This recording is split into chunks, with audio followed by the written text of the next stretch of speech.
আমার অভ্যাসটা জীবনেও যাবে না যে প্রতিদিন রাতে আমি জানালাটা খোলা রাখি। আমার জানালা খোলা না রাখলে আবার ভালো লাগে না, আমার নিঃশ্বাস বন্ধ হয়ে আসে। এই জন্য একদম দেখেন জানালা দিয়ে বৃষ্টি ঢুকে একদম ঘর শুদ্ধ ভিজে গেছে। প্রচুর বৃষ্টি, সারা রাত বৃষ্টি। এখন তো বর্ষাকাল, বৃষ্টি তো হবে। আমার উচিত ছিল জানালাটা বন্ধ করা, কিন্তু করিনি।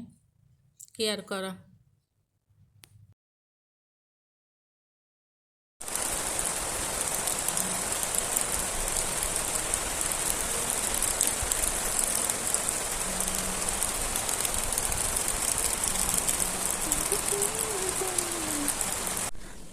অনেক শখ করে এই জিনিসটা নিয়েছিলাম, কফি বিটার ব্যাটারি দিয়ে চালাই যায়। এটা প্রায় 1 ঘন্টা পর্যন্ত ট্রাই করতেছি, কিন্তু কোনো কিছু হয় না।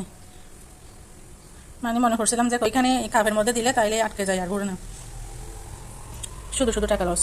আমার অভ্যাসটা এটাই খারাপ। বাহিরে বৃষ্টি থেমে গেছে। সবাই বলেন তো এটা কি কফি নাকি চা, কোনটা?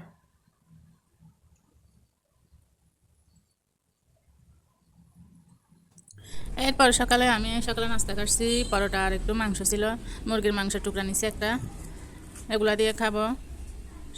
সাথে আমি ডিম বাজিয়ে করছি। এরপরে একটা শশা ছিল, এটা সুন্দর করে সিলে কাটছি। শশাটা চামড়াগুলো একটু তিতা তিতা ছিল, এই জন্য ফেলে দিছি।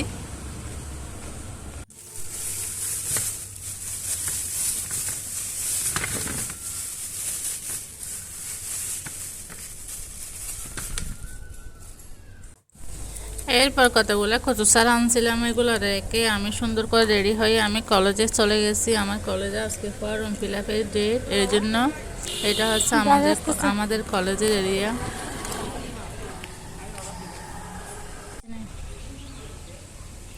এখন আমরা বসে বসে দুই বান্ধবী মিলে নাস্তা করতেছি কলেজের সামনে একটা রেস্টুরেন্টে। কি সুন্দর, আমাদের কলেজটা অনেক সুন্দর। কিভাবে দিবে? অনেক পরিমাণ বাতাস, একদম বাতাসে উড়াই নিয়ে যাচ্ছে সেরকম বাতাস। আজকে সারা দিনটাই ব্যস্ত। এখন আজকে এইচএসসি পরীক্ষা চলতেছে, তো এই জন্য একটু সমস্যা হচ্ছে, নাইলে এতক্ষণে সব কাজ শেষ করে বাসে চলে যেতে পারতাম। এরপর আমি একদম ওই দিক থেকে প্রাইভেটে চলে গেছি। আজকে সারা দিনটাই ব্যস্ততম, একদম ব্যস্ততম দিন গেছে। কোনো খাওয়া দাওয়া পর্যন্ত নাই। কলেজ থেকে আস্তে আস্তে দেরি হয়ে গেছে, এই জন্য প্রাইভেটের সময় হয়ে গেছিলো, এই জন্য প্রাইভেটে চলে গেছি। প্রাইভেটে যাওয়ার আগে বাসায় গেছি প্রাইভেটে খাতার জন্য। 4 তলায় উঠছি কষ্ট করে, কিন্তু পানি খেয়ে নেমে গেছি খাতা না নিয়ে। এখন উপায় কি, করার কি আছে, এমন মাথা রাগ উঠে গেছে। আবার 4 তলা থেকে খাতাটা একদম নিচে ফেলে দিয়ে নিচে আফুর থেকে, কি আর করার। আবার এখান থেকে 4 তলায় আবার উঠবো এত কষ্ট করে। দেখেন আকাশটা কত সুন্দর, মাশাআল্লাহ। এটা হ্যাং হয়ে গেছিল, কাটার জন্য ওটা 4 তলাতে আবার নেমে গেছে কাটা ছাড়া।